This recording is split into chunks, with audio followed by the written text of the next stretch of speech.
আপনি ব্রাজিলের নেইমারকে সাপোর্ট করেন, ব্রাজিলের নতুন জার্সিতে বাল দেবতাকে প্রমোট করা হচ্ছে। অ্যাপস্টিন ফাইলের কথা আপনারা শুনছেন না? ডোনাল্ড ট্রাম্প থেকে শুরু করে বড় বড় সেলিব্রিটি যারা আছে তারা এই ছোট ছোট বাচ্চাদেরকে ওই বাল দেবতার সামনে এখনও তারা বলি দেয়। আর সেই ব্রাজিল সেই বাল দেবতাকে প্রমোট করার জন্য নিজেদের জার্সির ভিতরে সেই বাল দেবতার ছবি লাগিয়েছে। আর আপনি সেই নেইমারকে সাপোর্ট করতেছেন। আপনি যে ইহুদি খ্রিস্টানদেরকে সাপোর্ট করতেছেন, যে মেসিকে আপনি সাপোর্ট করতেছেন, এই মেসি ফিলিস্তিনকে মারার জন্য সে ডোনাল্ড ট্রাম্পকে আরো ওয়েলকাম জানিয়েছে। আপনার টাকা দিয়ে আপনি খেলা দেখছেন, ইন্টারনেটের বিল খরচ করে খেলা দেখছেন, সেই টাকা দিয়ে তারা অস্ত্র কিনে আবার মুসলমান ভাইদের উপর নির্যাতন করছে, আর আপনি আবারও সেই টাকা দিয়ে খেলা দেখতেছেন। আপনার মতো নিকৃষ্ট মানুষ আর কেউ হতে পারে না, ঠিক কিনা বলেন? আজকে আমাদের মূল আলোচনার বিষয় হচ্ছে বিশ্বকাপ ফুটবল খেলা, আর্জেন্টিনা ব্রাজিল, কোন দল সাপোর্ট করবেন? আমাদের বাংলাদেশে যত বেশি এইটা নিয়ে উন্মাদনা আছে এবং এটা নিয়ে যত মারামারি কাটাকাটি হানাহানি, সবাই আর্জেন্টিনার ব্রাজিল নিয়ে। পৃথিবীতে অনেক দেশ আছে, অনেক দেশ খেলা দেখে, তবে আমাদের বাংলাদেশের মতো আবেগময় দেশ আর কোনো দেশ নাই, ঠিক কিনা? আপনি আর্জেন্টিনা ব্রাজিল সাপোর্ট করতে পারবেন কিনা? এটার জার্সি পরতে পারবেন কিনা? আর্জেন্টিনা ব্রাজিলের পতাকা আপনার বাসার ছাদে উড়াতে পারবেন কিনা? অনেকে আমাদের কাছে অনেক প্রশ্ন করেন, আবার অনেকে বলেন হুজুর খেলাধুলার ভিতরে আবার ইসলাম নিয়ে আসছেন কেন? মুসলমান তো এমন হবে যে প্রত্যেকটা কাজে ইসলামকে নিয়ে আসবে, ঠিক কিনা? ইসলামকে মানবে না তারা কোরআন হাদিস মানে না যারা, ঠিক কিনা? ইসলামকে তারাই মানবে যারা কোরআন হাদিস মানবে, যারা আল্লাহকে মানবে এবং যারা জান্নাতে ঢুকতে চায়। আমরা জান্নাতে যেতে চাই কি চাই না? আরো জোরে বলেন, চাই কি চাই না? আমাদের মূল টার্গেট আর্জেন্টিনা ব্রাজিল নাকি জান্নাত? আমাদের মূল টার্গেট খেলাধুলা নাকি জান্নাত? আল্লাহ তাআলা নিজে বলে দিয়েছেন, যখন আমরা জান্নাতে ঢুকতে পারবো তখন আমরা সাকসেসফুল ম্যান হব, তখন আমরা সফলতা অর্জন করতে পারবো। কোরআন খোলেন 28 নম্বর পারা 7 নম্বর পৃষ্ঠার 5-6 নম্বর লাইন, সূরা হাশরের 20 নম্বর আয়াতে আল্লাহ বলছেন, লা ইয়াস্তাভি আসহাবুন নারি ওয়া আসহাবুল জান্নাহ, আসহাবুল জান্নাতি হুমুল ফাইজুন। The people of paradise and the people of hellfire they never be equal ever. The people of paradise gain the ultimate success in life. যারা জান্নাতি আর যারা জাহান্নামী তারা কখনো সমান হতে পারে? যারা জান্নাতি তারাই হলো সফল কাম। কথাটি কার? আরো জোরে বলেন, কথাটি কার? এজন্য ওই আল্লাহর কথা আমরা পরিপূর্ণভাবে মানতে পারবো তো ইনশাআল্লাহ? আর্জেন্টিনা ব্রাজিল বিশ্বকাপ ফুটবল খেলা, এরপরে ক্রিকেট খেলা, এগুলো ইসলাম কতটুকু সাপোর্ট করে? আমাদের পুরা দেশে এখন এই ভাইরাস এখন আক্রান্ত হয়ে পড়েছে, যেহেতু সামনে বিশ্বকাপ ফুটবল খেলা। আমরা অনেকেই দেখা যাচ্ছে ইয়াং পিপলরা এখনই হাজার হাজার টাকা খরচ করে পতাকা কিনে বাসার ছাদে টানিয়ে দিয়েছে। এরকম যুবক আছে না নাই? অনেকে নামাজ পড়তে সকালবেলা ফজরের সময় উঠে না, কিন্তু ফুটবল খেলা দেখার জন্য ভোর 4টার সময় ঘুম থেকে উঠে খেলা দেখে, এরকম যুবক আছে না নাই? ইসলাম কতটুকু আপনাকে সাপোর্ট করছে, কতটুকু সমর্থন করছে আপনার কাজে, এই বিষয়ে খেয়াল রাখার দরকার আছে না নাই? বর্তমানে বাংলাদেশের ভিতরে যতটা উন্মাদনা আছে, বেহায়াপনা, অশ্লীলতা, এগুলো আমরা সবচেয়ে বেশি করছি।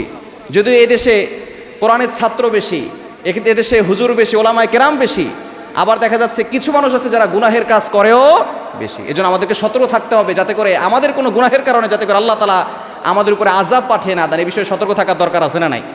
আমরা আজকে জানবো এটার ক্ষতিকর দিক কি কি আছে এবং আমাদের করণীয় কি, এই খেলা দেখা জায়েজ আছে কিনা, এগুলো জানার দরকার আছে না নাই? যেমন আমাদের কিছু কাজ আছে যে কাজের দ্বারা আমাদের ঈমান নষ্ট হয়ে যাবে, আমাদের ঈমান ধ্বংস হয়ে যাবে। আপনি যাদেরকে সাপোর্ট করছেন তারা আসলে কারা? ইহুদি খ্রিস্টানদেরকে সাপোর্ট করছেন। মেসি নেইমারের জন্য আমাদের দেশে মারামারি হয়, এরকম ঘটনা ঘটছে নাকি ঘটে নাই? স্বামী স্ত্রীর ভিতরে ঝগড়া, স্বামী করে আর্জেন্টিনা, স্ত্রী করে ব্রাজিল, দুইজনের ভিতরে মারামারি, তালাক হয়ে গেছে, এরকম ঘটনা ঘটছে নাকি ঘটে নাই? দুই বন্ধুর ভিতরে মারামারি হয়েছে, এরকম অনেক ঘটনা ঘটছে। দল হেরে গেছে, জন্য সে সুইসাইড করে দুনিয়া থেকে বিদায় নিয়েছে। তা আপনি কাদেরকে মহব্বত করছেন, কাদেরকে ভালোবাসছেন? ব্রাজিলের নতুন যে জার্সি আছে সেই জার্সিতে তারা এমন একটা ছবি তারা প্রমোট করছে, এই ছবিটার মূল যে ছবি সেটা হচ্ছে বাল দেবতার ছবি। বাল দেবতা সম্পর্কে আপনারা কি জানেন?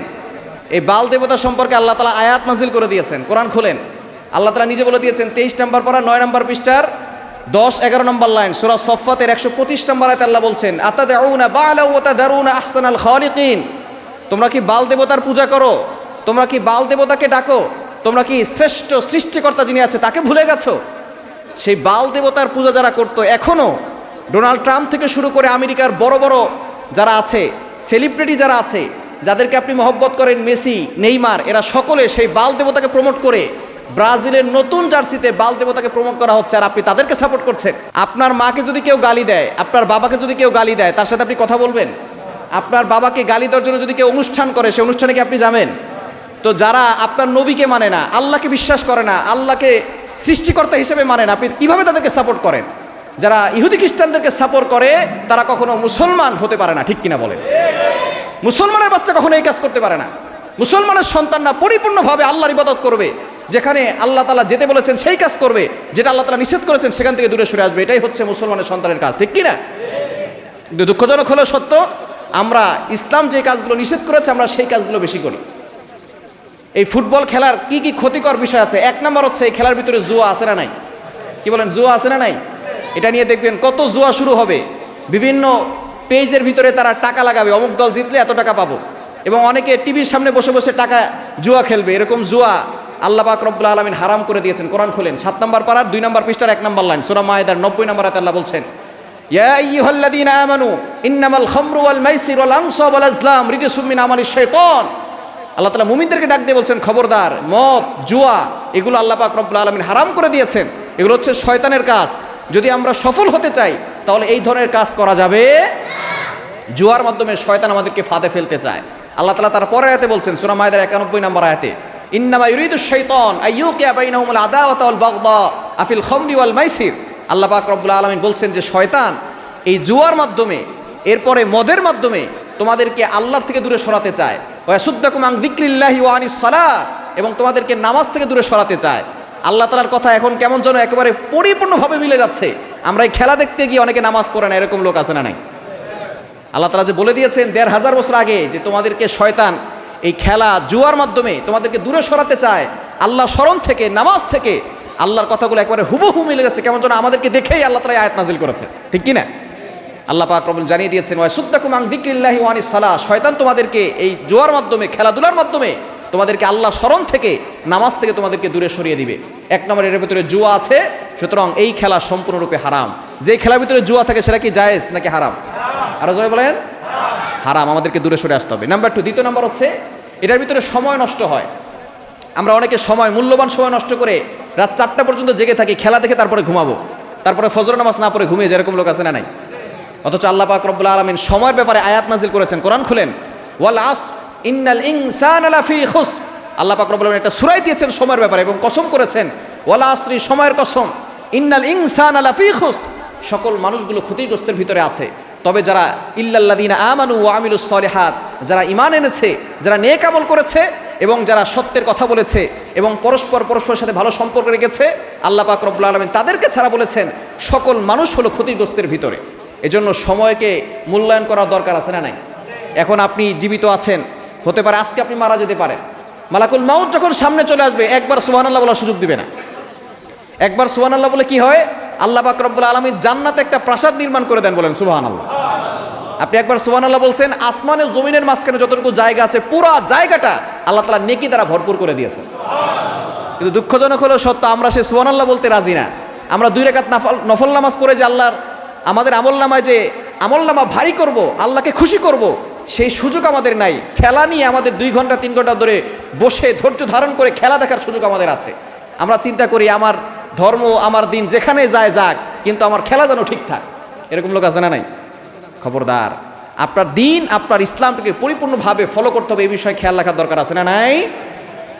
আমাদের সময়কে নষ্ট করা যাবে না। 3 নম্বর হচ্ছে অর্থের অপচয় হচ্ছে। যারা অপচয় করে তাদেরকে আল্লাহ তাআলা ভালোবাসেন। আল্লাহ তাআলা নিজে বলছেন, কোরআন খুলেন, সূরা বানী ইসরাঈলের 27 নম্বর আয়াত, ইন্নাল মুবাদদিরিনা কানু ইখওয়ানা শায়াতিন। যারা অপচয় করে তারা হচ্ছে শয়তানের ভাই। কার ভাই? আর বলেন কার ভাই? শয়তানের ভাই। আপনার হাজার হাজার টাকা খরচ করে জার্সি কেনার টাকা হয়, আপনার আর্জেন্টিনা ব্রাজিলের পতাকা কেনার টাকা হয়, কিন্তু পাশে যে অসহায় মানুষটা আছে, ওর গায়ে কাপড় নাই, ছিঁড়া জামা পরে থাকে, ওর ঘরে খাবার নাই, আপনি সেখানে খাবার দিতে পারেন না, আর আপনি জার্সি কিনেন, আপনি নবীর উম্মত হতে পারেন না, ঠিক কি না? নবীর উম্মত হলে আপনি গরিবের পাশে দাঁড়াতেন, অসহায় মানুষের পাশে দাঁড়াতেন। আপনি জার্সি কিনে, আপনি আর্জেন্টিনা ব্রাজিলের পতাকা কিনে সেই টাকা নষ্ট কখনো করতেন না। অর্থের অপচয় হচ্ছে আমাদের সমাজে। এই আর্জেন্টিনা ব্রাজিলের সাপোর্ট করতে গিয়ে তারা আমাদের দেশকে গনেও না, আর আমরা তাদেরকে সাপোর্ট করে যাচ্ছি।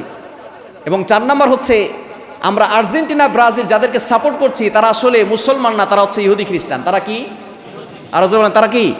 আল্লাহ তাআলা নিজে বলে দিয়েছেন সূরা মায়েদার 51 নম্বর আয়াতে, ইয়া আইয়ুহাল্লাযীনা আমানু ওয়া ইউ হ্যাভ বিলিভার্স লা তাত্তাখিদুল ইয়াহুদা ওয়ান নাসারা, হে ঈমানদারগণ তোমরা ইহুদি খ্রিস্টানদের সাথে কখনো বন্ধুত্ব করতে যেও। ইহুদি খ্রিস্টান হচ্ছে আমাদের চিরদুশমন। আপনি যে ইহুদি খ্রিস্টানদেরকে সাপোর্ট করতেছেন, যে মেসিকে আপনি সাপোর্ট করতেছেন, এই মেসি ফিলিস্তিনকে মারার জন্য সে ডোনাল্ড ট্রাম্পকে আরো ওয়েলকাম জানিয়েছে। মেসি আপনার ভক্ত না? মেসিকে আপনি ভালোবাসেন, মেসিকে মহব্বত করেন। সেই মেসি নিজে ডোনাল্ড ট্রাম্পকে ওয়েলকাম জানিয়েছে যে আপনি যে ফিলিস্তিনে মারতেছেন আরো মারেন। আপনার টাকা দিয়ে আপনি খেলা দেখছেন, ইন্টারনেটের বিল খরচ করে খেলা দেখছেন, সেই টাকা দিয়ে তারা অস্ত্র কিনে আবার মুসলমান ভাইদের উপর নির্যাতন করছে, আর আপনি আবারও সেই টাকা দিয়ে খেলা দেখতেছেন। আপনার মতো নিকৃষ্ট মানুষ আর কেউ হতে পারে না, ঠিক কিনা বলেন? একটু চিন্তা করে দেখেছেন, তাহলে আমাদের টাকা খরচ করে আমাদের ভাই, আমাদের বোন, মুসলিম ভাই বোনদের উপর নির্যাতন হচ্ছে, আর আমরা তাদের খেলাই দেখে যাচ্ছি। আপনি ব্রাজিলের নেইমারকে সাপোর্ট করেন, ব্রাজিলের নতুন জার্সিতে বাল দেবতাকে প্রমোট করা হচ্ছে। বাল দেবতার ব্যাপারে আল্লাহ পাক রব্বুল আলামিন আয়াত নাযিল করে দিয়েছেন। বাল দেবতা কে ছিল? প্রাচীন যুগে কিছু মানুষ তারা আল্লাহকে ভুলে গিয়ে নিজেরা মূর্তি তৈরি করে সেই মূর্তি পূজা শুরু করেছিল। আল্লাহ পাক রব্বুল আলামিন তাদের ব্যাপারে আয়াত নাযিল করে দিয়েছেন। এবং তখন হযরত ইলিয়াস আলাইহিস সালামকে পাঠিয়েছিলেন। তখন লোকেরা বাল দেবতার পূজা করত, তার মাথায় শিং ছিল, তারা নিজেরা পাথর দিয়ে কাঠ দিয়ে মূর্তি তৈরি করে তার পূজা করতো, এবং তারা মনে করতো রিজিকের মালিক হচ্ছে বাল দেবতা। বলেন তো রিজিকের মালিক কে? আওয়াজ দিয়ে বলেন, রিজিকের মালিক কে? আল্লাহ তাআলা নিজে বলে দিয়েছেন 12 নম্বর পারার 1 নম্বর পৃষ্ঠার 1 নম্বর লাইন, সূরা হুদের 6 নম্বর আয়াত, ওমা মিন দাব্বাতিন ফিল আরদি ইল্লা আলাল্লাহি রিজকুহা। পৃথিবীর ভিতরে আসমানের নিচে জমিনের উপরে এমন কোনো প্রাণী নাই যেই প্রাণী রিজিকের ব্যবস্থা আল্লাহ করেন না। সকল মাখলুকাতের রিজিকের ব্যবস্থা একজন করেন, তিনি কে? আর জোরে বলেন, তিনি কে? তো তারা মনে করতো যে বাল দেবতা আমাদের রিজিক দেন, তারা মনে করতো এই বৃষ্টির মালিক হচ্ছে বাল দেবতা। কিন্তু আল্লাহ পাক রব্বুল আলামিন তাদের এই ধারণা চেঞ্জ করার জন্য হযরত ইলিয়াস আলাইহিস সালামকে পাঠিয়েছিলেন। কিন্তু তারা নবীর কথা বিশ্বাস করতো না, নবীর কথা তারা শুনে নাই। তখন বাচ্চা ছিল আহাব এবং তার রানী ছিল বিলিয়াস। তো তারা যখন আল্লাহকে স্মরণ না করে তারা মূর্তি পূজা শুরু করেছে, আল্লাহ পাক রব্বুল আলামিন হযরত ইলিয়াস সালামকে পাঠিয়েছেন এবং ইলিয়াস সালামের মাধ্যমে তাদের অনেককে সেখান থেকে ফিরিয়ে এনেছেন। কিন্তু অনেকে আবার সেই বাল দেবতার পূজা ছাড়ে নাই, তারা আল্লাহকে অস্বীকার করে বসেছে। সেই বাল দেবতাকে এখনও এই ডোনাল্ড ট্রাম্প থেকে শুরু করে বড় বড় যারা মার্ক জুকারবার্গ আছে, এরা তাদেরকে সাপোর্ট করে। শুধু তাই নয়, সেই বাল দেবতাকে খুশি করার জন্য ওই আগে থেকেই তারা ছোট ছোট বাচ্চাদেরকে প্রিয় বস্তুকে কোরবানি করত, নিজের সন্তানকে সেই বাল দেবতার সামনে কোরবানি করত। অ্যাপস্টিন ফাইলের কথা আপনারা শুনছেন না? ডোনাল্ড ট্রাম্প থেকে শুরু করে বড় বড় সেলিব্রিটি যারা আছে, তারা এই ছোট ছোট বাচ্চাদেরকে ওই বাল দেবতার সামনে এখনও তারা বলি দেয়, এখনও তারা বলি দেয়। আর সেই ব্রাজিল সেই বাল দেবতাকে প্রমোট করার জন্য নিজেদের জার্সির ভিতরে সেই বাল দেবতার ছবি লাগিয়েছে। আর আপনি সেই নেইমারকে সাপোর্ট করতেছেন, আপনি সেই ইহুদি খ্রিস্টানদেরকে সাপোর্ট করতেছেন। ইহুদিরা হচ্ছে মুসলমানদের সবচেয়ে বড় দুশ্মন, কিন্তু আমরা মুসলমান হয়ে তাদেরকে সাপোর্ট করি। আমাদের চুলের কাটিংটা সেই মেসি নেইমারের মতো করি। সামনে দেখবেন অনেকেই চুলের কাটিং করবে মেসি আর নেইমারের মতো, অনেকেই দেখবেন মেসি নেইমারের মতো চুল কাটবে এবং দাড়ি তারা রাখবে না। নবীকে ভালোবেসে আজ পর্যন্ত আপনি দাড়ি রাখতে পারলেন না, মেসি নেইমারকে ভালোবেসে আপনি আপনার চুলের কাটিং চেঞ্জ করতে পারেন। কালিমাকে ভালোবেসে আপনার বাসার ছাদের উপরে আজ পর্যন্ত কালিমার পতাকা উড়াতে পারেন নাই। মেসি নেইমারকে ভালোবেসে আর্জেন্টিনা ব্রাজিলকে সাপোর্ট করে আপনি আপনার বাসার উপর ছাদের উপরে আর্জেন্টিনা ব্রাজিলের পতাকা লাগিয়েছেন। আপনি কখনো নবীর উম্মত হতে পারেন না, ঠিক কিনা বলেন? আপনি কালিমাকে মহব্বত করে কালিমার পতাকা আপনার বাসার ছাদের উপর উড়াতে পারেন নাই। বাংলাদেশকে ভালোবেসে বাংলাদেশের পতাকা আপনার বাসার ছাদের উপর উড়াতে পারেন নাই। আর আপনি মায়া দেখান, আপনি ভালোবাসা দেখান, বলে মেসি নেইমারকে ভালোবাসলে কি হবে? আপনার ইমান নষ্ট হয়ে যাবে, আপনার ইমান দুর্বল হয়ে যাবে। ইহুদি খ্রিস্টানদের মহব্বত যদি আপনার ভিতরে থাকে, নবী সাল্লাল্লাহু আলাইহি ওয়াসাল্লাম নিজে বলে দিয়েছেন, মান তাশাব্বাহা বিকওমিন ফাহুয়া মিনহুম, the person with whom he is in love with him. যার সাথে যার মহব্বত, তার সাথে তার কিয়ামত। আপনার ভালোবাসা যদি মেসির সাথে থাকে, আপনার ভালোবাসা যদি নেইমারের সাথে থাকে, তাহলে আপনার হাসর নাসর সেই মেসি আর নেইমারের সাথেই হবে। আর যদি ভালোবাসা থাকে নবীর সাথে, তাহলে আপনার হাসর নাসর হবে কার সাথে? নবীর সাথে। এই যখন আপনি চিন্তা করেন আপনি ভালোবাসা কাদের সাথে রাখবেন। ভারতে একটা ঘটনা ঘটেছে, খুতবাতের ভিতরে খুতবাতুল আহকামের কিতাবের ভিতরে এসেছে। ভারতে এক মুসলমান ছিল, সেখানে তারা প্রতি বছর একটা উল্লাস করে, উদযাপন করে, একজন আরেকজনকে রং ছিটায়। রং ছিটানোর পরে তারা এটা নিয়ে আনন্দ উদযাপন করে। তো একজন আরেকজনকে রং ছিটিয়েছে। এক মুসলমান সেই রাস্তাতে হেঁটে যাচ্ছে, এমন সময় এক গাধার উপরে সে তার পানের যে পিক আছে এটা ওই গাধার উপরে ছেড়ে দিয়েছে। এরপরে গাধাকে সে মুসলমান বলতেছে, আজকে তো হিন্দুরা আনন্দ উদযাপন করলো, একজন আরেকজনকে রং লাগালো, তো তোমাকে তো কেউ রং দেয় না, এই জন্য আমি আমার পানের যে পিক আছে এটা তোমার গায়ের উপরে ছেড়ে দিলাম। কিছুদিন পরে সেই মুসলমান লোকটা মারা গেছে। মারা যাওয়ার পরে তার এক বন্ধু তাকে স্বপ্ন দেখছে। স্বপ্ন দেখার পরে বন্ধু তাকে জিজ্ঞেস করতেছে, ভাই তুমি কবর জগতে কেমন আছো? বলে ভালো নাই। কেন? বলে আমি তো আল্লাহর অনেক ইবাদত করেছি, কিন্তু একটা কাজ আল্লাহর কাছে খুব খারাপ লেগেছে। কোন কাজটা? বলে আমি যখন হিন্দুরা আনন্দ উদযাপন করতে গিয়ে একজন আরেকজনকে রং দিয়েছে, সেদিন আমি ছোট্ট একটা ভুল করেছিলাম, তাদের সাদৃশ্য অবলম্বন করেছিলাম। তারা যেভাবে একজন আরেকজনকে রং দিয়ে আনন্দ পায়, আমি একটা গাধাকে আমার পানের পিকে রং দিয়ে আমি আনন্দ পেয়েছিলাম। এই যে ছোট্ট একটা সাদৃশ্য করেছি, এজন্য আল্লাহ তাআলা আমার কবরে আযাব দিয়ে দিয়েছেন। বলেন নাউজুবিল্লাহ। আর আপনি সেই মেসি নেইমারকে ভালোবেসে আপনার জার্সি মেসি নেইমার মতো করেন, চুলের কাটিং মেসি নেইমারের মতো করেন, আপনার ঘরের ভিতরে মেসির ছবি থাকে, নেইমারের ছবি থাকে। আপনি শাহরুখ খানকে ভালোবাসেন, সালমান খানকে ভালোবাসেন, সেই ছবি আপনার ঘরে টানিয়ে রাখেন। আল্লাহর কসম করে বলতে পারে আপনি এখনো নবীর পরিপূর্ণ উম্মত হতে পারেন নাই। ঠিক কিনা বলেন? নবীকে যদি ভালোবাসতে হয়, এই ইহুদিদের থেকে আমাদেরকে দূরে সরে আসতে হবে। আল্লাহ তাআলা নিজে বলে দিয়েছেন যেখানে, ইয়া আইয়ুহাল্লাযীনা আমানু লা তাত্তাখিযুল ইয়াহুদা ওয়ান নাসারা, এই ইহুদি খ্রিস্টানদের থেকে আমাদেরকে দূরে সরে আসতে হবে। পারবো তো ইনশাআল্লাহ? কেন আমাদের নবীকে সবচেয়ে বেশি কষ্ট দিয়েছিল ইহুদি খ্রিস্টানরা। আমাদের নবীকে সবচেয়ে বেশি কষ্ট দিয়েছিল ইহুদি খ্রিস্টানরা। নবী সাল্লাল্লাহু আলাইহি ওয়াসাল্লাম যখন মক্কা থেকে হিজরত করে মদিনায় গেলেন, ইহুদিরা তখন থেকে ষড়যন্ত্র করা শুরু করেছে। এমনকি নবী সাল্লাল্লাহু আলাইহি ওয়াসাল্লামকে যে জাদু করেছিল, সে একজন ইহুদি ছিল, লাবিদ ইবনে আসাম, ইহুদি। নবীজি সাল্লাল্লাহু আলাইহি ওয়াসাল্লামের চির মুবারক থেকে চুল মুবারক নিয়ে 11টা গিরা দিয়ে জাদু করেছিল। এটাকে আপনারা জানেন? অনেকে জাদু বিশ্বাস করেন না। নবী সাল্লাল্লাহু আলাইহি ওয়াসাল্লামকে জাদু করা হয়েছিল। নবীজি সাল্লাল্লাহু আলাইহি ওয়াসাল্লাম অসুস্থ হয়ে পড়লেন, কথা বলতে পারছেন না। সাহাবায়ে কেরাম পেরেশান হয়ে গেলেন, নবীজির কি হলো? নবীজি সাল্লাল্লাহু আলাইহি ওয়াসাল্লাম এত সুন্দর করে কথা বলেন, সাহাবায়ে কেরাম এত মনোযোগ সহকারে শুনতেন, তাদের মাথার উপরে পাখি বসে থাকতো। কিন্তু নবীজি সাল্লাল্লাহু আলাইহি ওয়াসাল্লাম অসুস্থ হয়ে পড়লেন, কথা বের হচ্ছে না, কেমন যেন তুতলিয়ে যাচ্ছেন। সাহাবায়ে কেরাম পেরেশান, নবীজিও জানেন না কি হয়েছে। একদিন নবীজি সাল্লাল্লাহু আলাইহি ওয়াসাল্লাম ঘুমাচ্ছিলেন, দুইজন ফেরেশতা আল্লাহ পাঠিয়ে দিলেন। একজন ফেরেশতা মাথার কাছে বসলেন, আর একজন ফেরেশতা পায়ের কাছে বসলেন। একজন ফেরেশতা আর একজন ফেরেশতাকে কথা বলছেন, এটা নবীজি সাল্লাল্লাহু আলাইহি ওয়াসাল্লাম শুনতে পাচ্ছেন। পায়ের যে কাছের ফেরেশতা মাথার কাছের ফেরেশতাকে বলতেছে, সম্ভবত এই লোকটাকে কেউ জাদু করেছে। মাথার লোকটা বলে, হ্যাঁ হ্যাঁ, তাকে জাদু করা হয়েছে। এবার পায়ের কাছের লোকটা বলে, কে তাকে জাদু করেছে? মাথার পাশের সেই ফেরেশতা বলতেছে, একজন ইহুদি লাবিদ ইবনে আসাম তাকে জাদু করেছে। বলেন আল্লাহু আকবার। আল্লাহ পাক রব্বুল আলামিন এই দুইজন ফেরেশতার মাধ্যমে নবীজিকে জানিয়ে দিয়েছেন যে আপনি যে অসুস্থ, এটা এমনি এমনি হন নাই, আপনাকে জাদু করা হয়েছে। একটু চিন্তা করে দেখেন, অনেকে বলে, হুজুর আমি তো আমল করি, আমি 5 ওয়াক্ত নামাজ পড়ি, আমাকে জাদু করবে কে? নবীজির মতো সবচেয়ে বড় পরেজগার আর কে হতে পারে? তার মতো শ্রেষ্ঠ পরেজগার আর কে হতে পারে? তো তাকে জাদু করে অসুস্থ করা হয়েছে। চিন্তা করে দেখছেন ব্ল্যাক ম্যাজিক কতটা ভয়ঙ্কর হতে পারে? আবার ভয়ের কোনো কারণ নাই, সেই ব্ল্যাক ম্যাজিক অল্পতেই আবার সেরে যেতে পারে।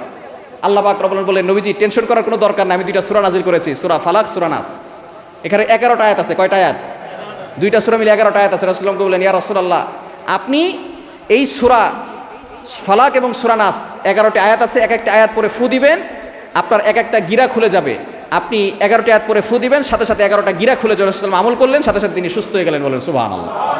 সুতরাং জাদু যত ভয়ঙ্কর হোক না কেন, আপনি যদি ইয়াকিনের সাথে আমল করেন, সূরা ফালাক এবং সূরা নাসের মাধ্যমে যে নবী সাল্লাল্লাহু আলাইহি ওয়াসাল্লাম সুস্থ হয়েছেন, আমি আপনিও সুস্থ হতে পারি। কবিরাজের কাছে যাওয়ার কোনো দরকার নাই। কবিরাজের কাছে গেলে উল্টা জিন চালান করে দিয়ে আপনাকে ক্ষতি করবে। এই জন্য সাহায্য চাইতে হবে কার কাছে? আর হযরত বলেন কার কাছে? তো নবী সাল্লাল্লাহু আলাইহি ওয়াসাল্লামকে যে কষ্ট দিয়েছিল জাদু করে, তারা কারা? ইহুদিরা। আর আপনি সেই মেসি নেইমারকে ভালোবাসছেন, তারাই তো ইহুদি খ্রিস্টান। তাদেরকে আপনি মহব্বত করছেন, তাদেরকে আপনি ভালোবাসছেন। আল মারউ মা মান আহাব্বা, যে যাকে ভালোবাসবে তার সাথে তার হাসর হবে, তার সাথে তার কিয়ামতের দিন সে তার সাথে উঠবে। এজন্য তাদের ভালোবাসা অন্তরে রাখা আমাদের থেকে অবশ্যই দূরে সরিয়ে আনতে হবে। শুধু তাই নয়, নবীজি সাল্লাল্লাহু আলাইহি ওয়াসাল্লামকে গোশতের মাধ্যমে বিষ মিশিয়ে খাওয়াইছিল যে সেও একজন ইহুদি ছিল। শুধু তারা নবী সাল্লাল্লাহু আলাইহি ওয়াসাল্লাম জীবিত থাকা অবস্থায় যে ষড়যন্ত্র করেছে বিষয়টা এমন নয়। নবীজি সাল্লাল্লাহু আলাইহি ওয়াসাল্লাম যখন ইন্তেকাল করেছিলেন, ইন্তেকালের পরেও এই ইহুদিরা ষড়যন্ত্র করেছে। নবীজি সাল্লাল্লাহু আলাইহি ওয়াসাল্লামের লাশ মোবারক সেই মদিনা থেকে চুরি করার জন্য তারা ষড়যন্ত্র করেছিল এই ইহুদি খ্রিস্টানরা। তখন বাগদাদের সুলতান ছিলেন সুলতান নুরুদ্দিন জাঙ্কি রহমাতুল্লাহি আলাইহি। সুলতান নুরুদ্দিন জাঙ্কি রহমাতুল্লাহ আলাইহি ঘুমিয়ে আছেন। হঠাৎ করে স্বপ্ন দেখেন নবীজি তার সামনে হাজির। বলেন আল্লাহু আকবার। নবীজি সাল্লাল্লাহু আলাইহি সাল্লাম নুরুদ্দিন জাঙ্কিকে বলতেছে, ও নুরুদ্দিন জাঙ্কি, তুমি এখানে শুয়ে আছো আর 2জন ইহুদি আমাকে ডিস্টার্ব করে, তাড়াতাড়ি তাদেরকে তুমি আমার থেকে দূরে সরায় দাও এবং তাদের ডিস্টার্ব থেকে আমাকে হেফাজত করো। বলেন আল্লাহু আকবার। এবং 2জনের চেহারাও দেখাই দিলেন, যাদের চেহারার চোখ ছিল মার্বেলের মতো এবং চেহারা ছিল সাদা। 2জনের চেহারা দেখে সাথে সাথে তিনি ঘুম ভেঙে গেল এবং আল্লাহু আকবার বলে ডাক দিলেন, আমি কি স্বপ্ন দেখলাম? এই স্বপ্ন দেখার পরে তিনি আর ঘুমালেন না। 2 রাকাত নামাজ পড়ে তিনি আল্লাহর কাছে দোয়া করলেন, আল্লাহ আমি কি স্বপ্ন দেখছি? নবীজি সাল্লাল্লাহু আলাইহি ওয়াসাল্লাম বিপদে আছেন, তাকে দুইজন ডিস্টার্ব করছে, কে তারা? তিনি চিন্তায় তার আর ঘুম হলো না। পরের দিন আবার যখন ঘুমালেন, ঘুমানোর সাথে সাথে আবারও স্বপ্ন দেখলেন। নবীজি সাল্লাল্লাহু আলাইহি ওয়াসাল্লাম তার স্বপ্নে আসছেন এবং একই স্বপ্ন আবারও দেখলেন। নবী সাল্লাল্লাহু আলাইহি ওয়াসাল্লাম বললেন, এই দুইজন ব্যক্তি চেহারা দেখিয়ে বললেন, তারা আমাকে ডিস্টার্ব করছে, তুমি তাদের থেকে আমাকে মুক্ত করো। এবার সুলতান নুরউদ্দিন জাঙ্কি রহমাতুল্লাহি আলাইহি আবারও দাঁড়ালেন।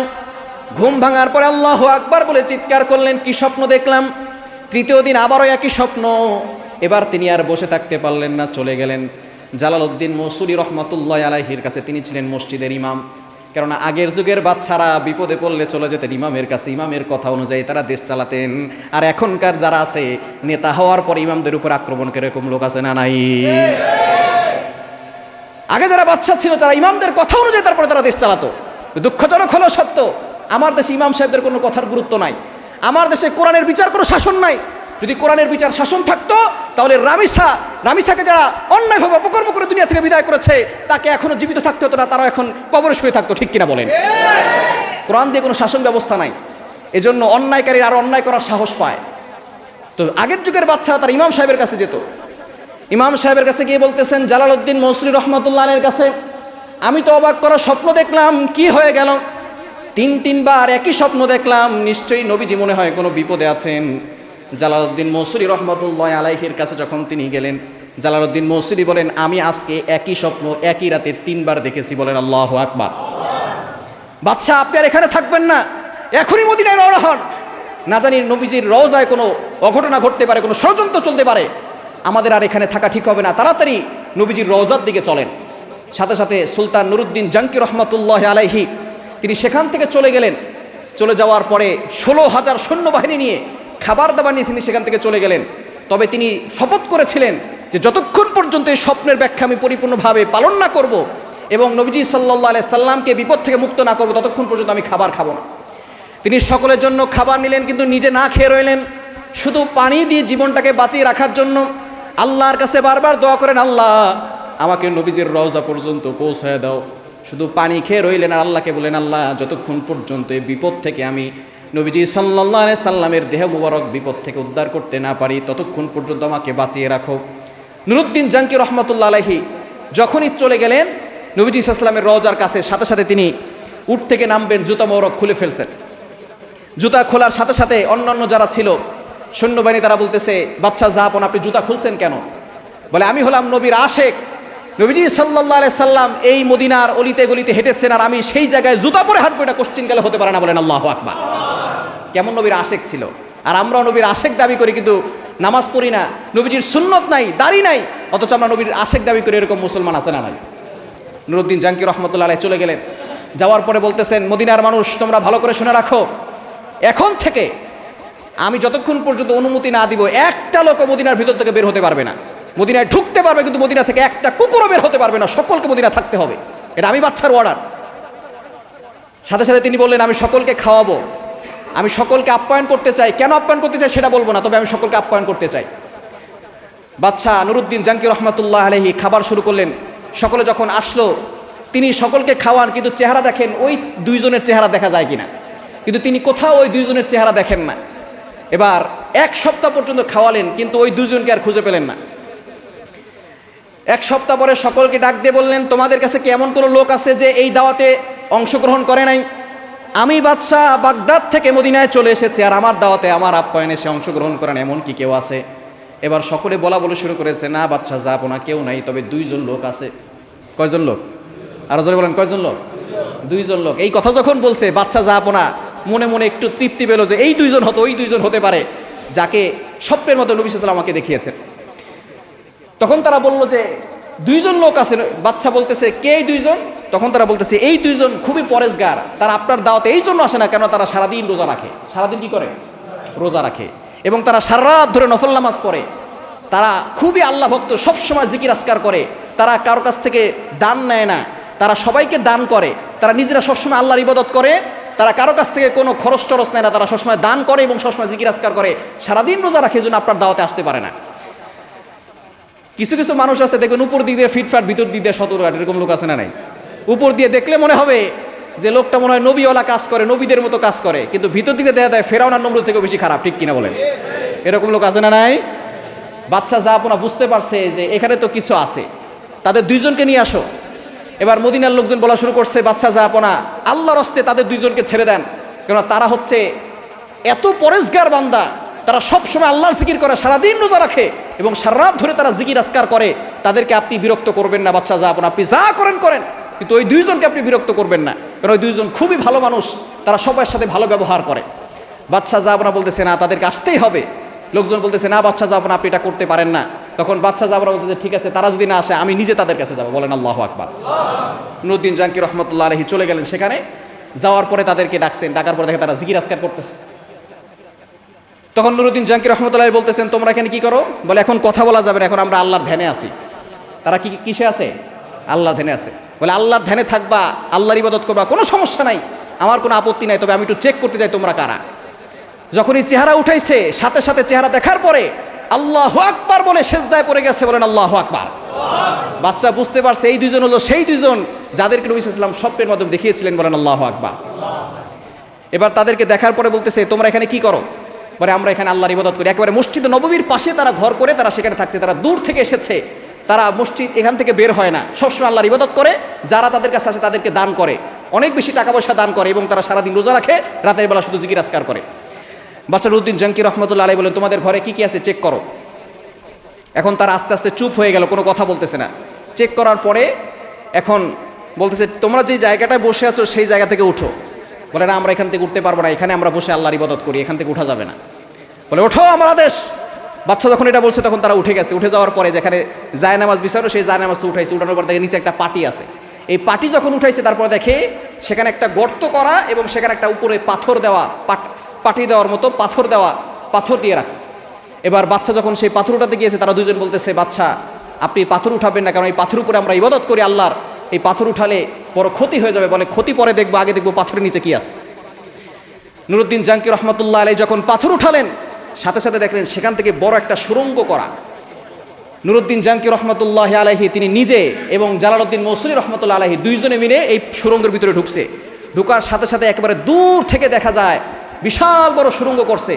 একবারে পুরো জায়গায় ঢুকে শেষ পর্যন্ত দেখে নবী সাল্লাল্লাহু আলাইহি ওয়াসাল্লামের পা মোবারক দেখা যাচ্ছে। বলেন আল্লাহু আকবার। আর একদিন যদি তারা থাকতে পারতো রাসূল সাল্লাল্লাহু আলাইহি ওয়াসাল্লামের দেহ মোবারক সেখান থেকে নিয়ে আসতো, কেননা মদিনায় আমাদের হাট, আমাদের কলিজা শুয়ে আছে, ঠিক কিনা বলেন? খ্রিস্টানরা চেয়েছে সেখান থেকে নবী সাল্লাল্লাহু আলাইহি ওয়াসাল্লামের দেহ মোবারক চুরি করে। তারা বলতে চেয়েছিল যে তোমরা যে নবীর কথা বলো সেই নবী সেখানে নাই, সুতরাং তোমাদের কোনো দাম থাকবে না, কারণ তোমরা যে শক্তি দেখাও সেই নবীর শক্তি তোমরা দেখাও, আল্লাহর শক্তি তোমরা দেখাও। ইহুদি খ্রিস্টানরা ষড়যন্ত্র করে সেই লাশ মোবারক নবী সাল্লাল্লাহু আলাইহি ওয়াসাল্লামের দেহ মোবারক সেখান থেকে চুরি করার ফন্দি এঁটেছিল। সাথে সাথে জালালউদ্দিন মৌসুলী রহমতুল্লাহ আলাইহি, সুলতান নুরউদ্দিন জাঙ্কি রহমতুল্লাহ আলাইহি এই দুজনকে শুলেতে চড়াইছে এবং সেখান থেকে নবী সাল্লাল্লাহু আলাইহি ওয়াসাল্লামের যে জিয়ার কবর যেখানে ছিল চতুর্দিক থেকে সীসা দিয়ে সেটাকে ভালো করে আটকে দিয়েছে। আজ পর্যন্ত সেটা শক্তিশালী হিসেবে আছে, সেখানে কেউ আর আক্রমণ করতে পারে নাই। বলেন আল্লাহু আকবার। ইহুদিরা নবীজি সাল্লাল্লাহু আলাইহি ওয়াসাল্লামকে ইন্তেকালের পরেও ষড়যন্ত্র করেছে কিভাবে তাকে কষ্ট দেওয়া যায়। নবীজি সাল্লাল্লাহু আলাইহি ওয়াসাল্লাম এই নুরউদ্দিন জাঙ্কি রহমতুল্লাহ আলাইহি যে এই কাজ করেছেন এই জন্য তাকে জান্নাতের সুসংবাদ দিয়েছেন। বলেন আল্লাহু আকবার।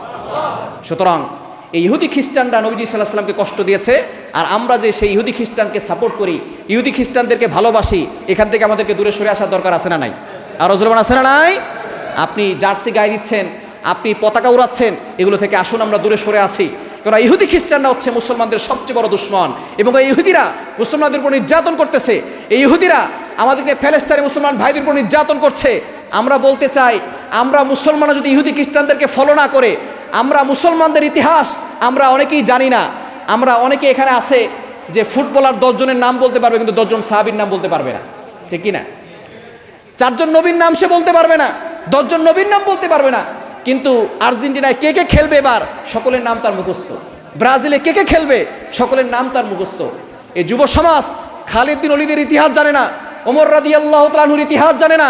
তারা বিভিন্ন খেলা নিয়ে মত্ত হয়ে আছে, গান মিউজিক নিয়ে তারা মত্ত হয়ে আছে। এজন্য সন্তানদেরকে অবশ্যই সঠিক শিক্ষা দিবেন। আপনি বাবা মা আর্জেন্টিনা ব্রাজিল নিয়ে ঝগড়া করেন, আর আপনার সন্তান এই ঝগড়া থেকে শিখে আপনি কোন দল করব। আমাদের মূল সফলতাই হচ্ছে মনে হয় খেলাধুলা, আর্জেন্টিনার ব্রাজিল। আপনি ছোটবেলা থেকে আপনার সন্তানকে জার্সি গায়ে দিচ্ছেন, আপনার সন্তানকে আর্জেন্টিনা ব্রাজিলের জার্সি পরিয়ে দিচ্ছেন, আর বড় হওয়ার পরে বলেন হুজুর সন্তান তো ঠিক হচ্ছে না। এই সন্তানকে তো নষ্ট আপনি নিজেই করেছেন, পিতামাতা নিজেই তো সন্তানকে নষ্ট করেছে। ছোটবেলা থেকে সন্তানকে আপনি আর্জেন্টিনা সাপোর্ট করেন, আপনি মেসির গেঞ্জি টি শার্ট এসে আপনার সন্তানকে দিয়েছেন। এজন্য সন্তানকে ছোটবেলা থেকে সঠিক শিক্ষা দিবেন, আর না হলে কিন্তু পরিণতি খুব ভয়ঙ্কর হবে। আপনারা যারা সোশ্যাল মিডিয়া করেন তারা অনেকেই দেখেছেন মায়ের লাশ 7 দিন ধরে পচে গলেছিল, এটা দেখছেন না আপনারা? মিরপুরে মায়ের লাশ 7 দিন ধরে পচে আছে। সন্তানদেরকে প্রতিষ্ঠা করার জন্য কোনো কিছু কমতি রাখে না বাবা মা। 3 জন ছেলে সন্তান, একজন হচ্ছে যুগ্ম সচিব, আর একজন হচ্ছে কানাডা প্রবাসী, আর একজন বুয়েটের শিক্ষক। চিন্তা করছেন কতটা প্রতিষ্ঠিত হয়েছে তারা? কতটা প্রতিষ্ঠিত করার জন্য মা বাবা বিসর্জন দিয়েছে নিজের সব কিছু। এবং মেয়েও শিক্ষক বিশ্ববিদ্যালয়ের, মেয়ের জামাতাও শিক্ষক। মানে তাদেরকে প্রতিষ্ঠিত করার জন্য মা বাবা কোনো কিছু কমতি রাখে নাই। কিন্তু শেষ পরিণতি কি হয়েছে চিন্তা করেছেন? সচিব বলেন, আর কানাডা প্রবাসী বলেন, আর বুয়েটের শিক্ষক বলেন, ধর্মীয় শিক্ষা না থাকার কারণে, কোরআনের শিক্ষা না থাকার কারণে মা পচে মরে গিয়েছে, পোকা খাচ্ছে। ঈদের দিন পর্যন্ত যে সন্তান খোঁজখবর নিতে পারে না, সেটা কোরআন ছাড়া কিছুই হতে পারে না, ঠিক কিনা বলেন? এজন্য সন্তানকে ধর্মীয় শিক্ষা দেন, সন্তানকে কোরআনের শিক্ষা দেন, আর না হলে শেষ বয়সে বৃদ্ধাশ্রম ছাড়া আর কোনো কিছু উপায় থাকবে না, ঠিক কিনা বলেন? সন্তান যদি কোরআনের শিক্ষায় শিক্ষিত না হয়, ধর্মীয় শিক্ষায় শিক্ষিত না হয়, এই সন্তান যত বড় হবে তত বড় দুর্নীতিবাজ হবে, যত বড় হবে তত বড় অন্যায়কারী হবে, ঠিক কিনা বলেন? এজন্য সন্তানকে ধর্মীয় শিক্ষা দিবেন, কোরআনের শিক্ষা দিবেন। একজন মা 10 মাস 10 দিন পেটে ধারণ করেছে, এই মায়ের খোঁজ খবর নিচ্ছে না। চিন্তা করে দেখেন, তারা তো সফলতার চূড়ায় উঠে গেছে, টাকা পয়সার তো কোনো অভাব নাই। একজন মাকে দেখতে পারতেছে না, মা মরে 7 দিন পচে গিয়েছে, পোকামাকড় খেয়ে ফেলেছে, দুর্গন্ধ ছড়িয়ে পাশের ফ্ল্যাটের লোকজনের কানে গিয়েছে, কিন্তু সন্তানদের নাকে সেই দুর্গন্ধ ছড়ায় নাই। এজন্য সন্তানদেরকে ধর্মীয় শিক্ষা দিবেন। সন্তানদেরকে যদি আর্জেন্টিনা আর ব্রাজিলের মেসি বানাতে চান, নেইমার বানাতে চান, তাহলে এই সন্তান বড় হয়ে মেসি নেইমার হবে, আর আপনাদের সাথে ইহুদি খ্রিস্টানদের মতো আচরণ করবে, ঠিক কিনা বলেন? এজন্য সন্তানদেরকে সঠিক শিক্ষা দেওয়ার দরকার আছে না নাই? আমাদের জন্য আমরা যদি ইহুদি খ্রিস্টানদেরকে ফলো করি, তাহলে আমাদের সন্তানগুলো, তাদের ভবিষ্যৎ নষ্ট হয়ে যাবে। আমরা সন্তানদেরকে সঠিক শিক্ষা দিতে পারবো না। এজন্য আমরা অবশ্যই এখান থেকে দূরে সরে আসবো। এবং সবচেয়ে গুরুত্বপূর্ণ হচ্ছে, যারা আমরা আর্জেন্টিনা ব্রাজিল নিয়ে মাতামাতি করি, পাগলপাড়া হয়ে যাই, আমাদের ঈমান নষ্ট হয়ে যাচ্ছে। কিন্তু অনেকে বলে, হুজুর এই জার্সি পরে নামাজ পড়লে নামাজ হবে কিনা, মেসি নেইমারের জার্সি পরে নামাজ পড়লে নামাজ হবে কিনা, যদি তার ভিতরে ছবি থাকে তাহলে তো সম্পূর্ণরূপে হারাম। তবে মূল কথা হচ্ছে তাকওয়ার বিষয়। আপনি কাদেরকে সাপোর্ট করতেছেন? যারা নবীজি সাল্লাল্লাহু আলাইহি ওয়াসাল্লামকে কষ্ট দেয়, আমরা তাদের কখনো সাপোর্ট করতে পারি? এজন্য ইহুদি খ্রিস্টান যারা আছে, আমরা তাদের থেকে দূরে সরে আসবো। আমরা মুসলমান ঐক্যবদ্ধ হব।